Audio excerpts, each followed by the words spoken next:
Let's get more details from Chris Ochamringa, who's live for us in Kinshasa. He has been following this story for us. Chris, what is the latest on this intercommunal violence there in Western DRC?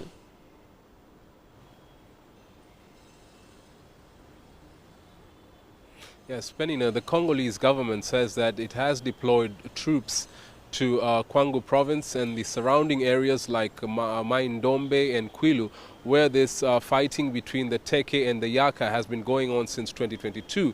Now, there is a militia group, which you mentioned, Mobondo, that is largely composed of the Yaka, people from the Yaka community, who have stepped up the attacks against civilians in Congo province.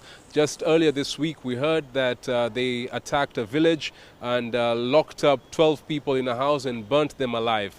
And they have also been carrying out ambushes along some key roads in that area.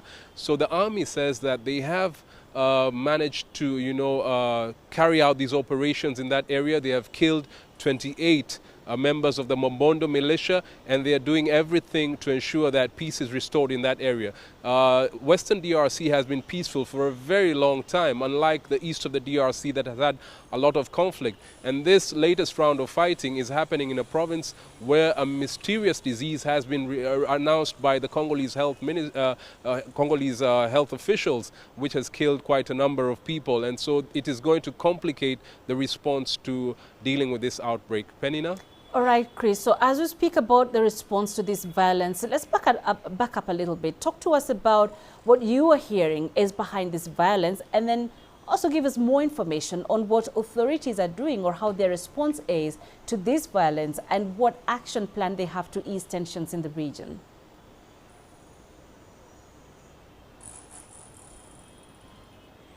So this violence, was triggered by the introduction of a customary tax in 2022 by a local chief of the Teke ethnic group. Now, the Teke consider themselves the original inhabitants of that area, Kwamuth territory in Mai-Ndombe, Kwilu, and it's a long stretch, about 200 kilometers along the Congo River. And they regard the other communities like the Yaka as immigrants who have settled in their area. So they imposed this tax and they increased it. And when they had started enforcing the collection of this tax, some people from the Yaka, one member of the Yaka community got injured, and that, enraged their community members, which sparked a conflict. It ended up, one of the leaders of the Teke members was killed. And that really sparked the all-out conflict that we are seeing right now.